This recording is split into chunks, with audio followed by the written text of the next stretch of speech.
Ethiopia is widely believed to be the birthplace of coffee, with legends dating back 800 years. According to one popular story, an Ethiopian goat herder named Kaldi noticed that his goats were unusually energetic after eating berries from a particular tree. Intrigued, he decided to try the berries himself and soon experienced the stimulating effects of caffeine.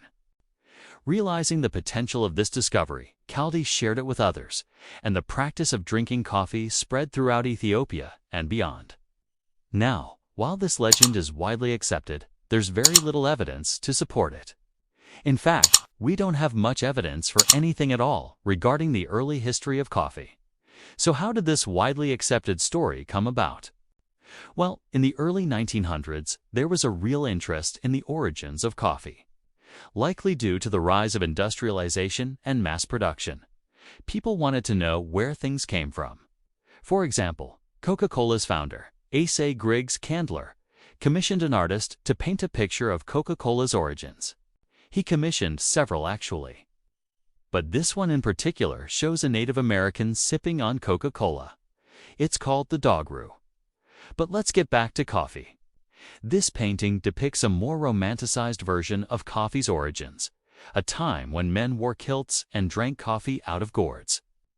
And I guess goats were just hanging out on trees.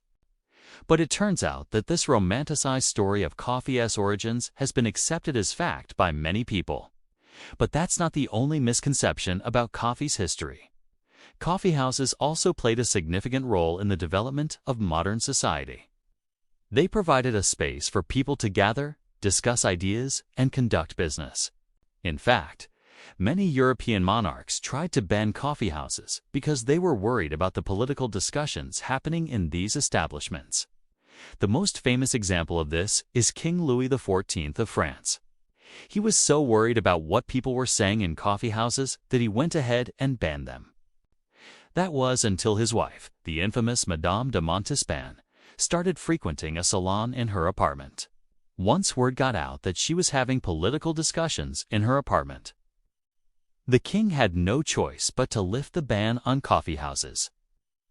Another interesting aspect of coffee's history is its association with certain social classes. During the 17th century in England, coffee houses were frequented by a growing class of wealthy merchants and financiers, who sought to distinguish themselves from the working class. They developed a taste for finer things in life, including higher quality coffee. To make sure that the lower classes didn't drink their coffee, they began to use a special type of cup with a lid to prevent spilling. This is likely where the phrase "spilling the beans" comes from. I can't find any evidence to support this theory, but it's a fun thought. Coffee eventually became popular among the masses, though, and by the 18th century, it was common for families to have coffee as part of their daily routine.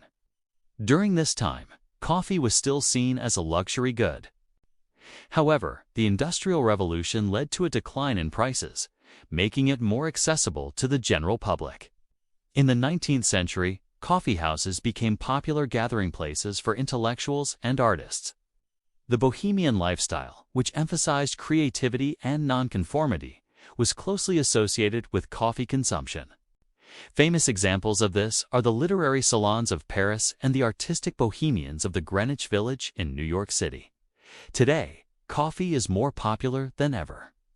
Third-wave coffee shops are popping up everywhere, emphasizing the importance of high quality, ethically sourced beans and expert brewing techniques. Specialty coffee roasters are pushing the boundaries of flavor and experimentation. And coffee is no longer just a morning pick-me-up. It's a complex, nuanced beverage enjoyed by people all over the world. So there you have it. A brief overview of coffee's history from its mysterious origins to its current status as a beloved beverage around the world. Now obviously, there's a lot more to the story, but I'm just a guy on the internet. If you want to learn more, I suggest checking out some books or documentaries on the subject. As always, thanks for watching, and I will see you in the next video.